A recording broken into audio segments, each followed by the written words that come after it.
Guys, magluluto tayo ng popcorn. Ipapakita ko sa inyo kung ano ang proper ng pagluluto ng popcorn. Alam ko po na alam nyo kung paano magluto ng popcorn, pero hindi nyo po siguro alam ang sekreto kung paano magluto ng popcorn na hindi sunog.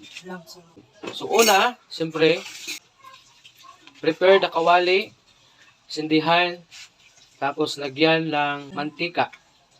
At hintayin na ang mantika ay umusok na dahil yun po ang palatandaan na mainit na ang mantika.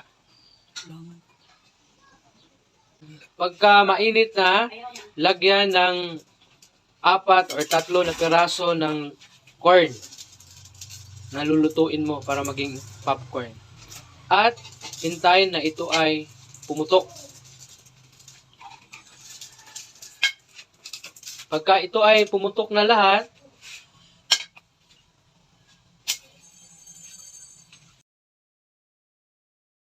ilagay na ang iba pang popcorn or iba pang corn. Tapos, patayin ang apoy.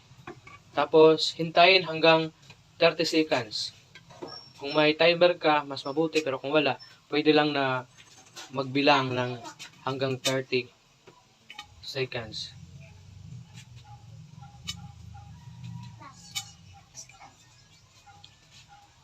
Pagkatapos ng 30 seconds, sindihan ulit ang apoy.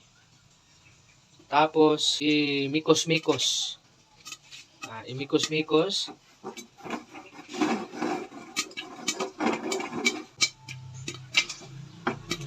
Imikos-mikos hanggang ang lahat ay pumutok.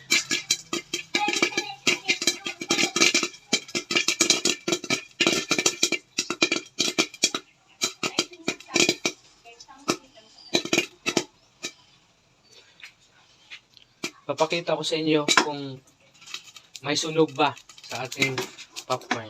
So, yan. Pagka pumutok na lahat, patayin ang apoy. Buksan ang kawali. Yan, papakita natin. Yan po. So, may nakita ba kayong sunog? Yan. So, yun po ang sekreto ng pagluluto ng hindi sunog na popcorn. Yan. So, wala po kayo nakitang sunog. So, yan. So, maganda po ang resulta. Ito po ay strategy sa mga hindi pa nakakaalam kung paano magluto ng popcorn na hindi nasusunog. So, yun lang po. Maraming salamat and God bless everyone.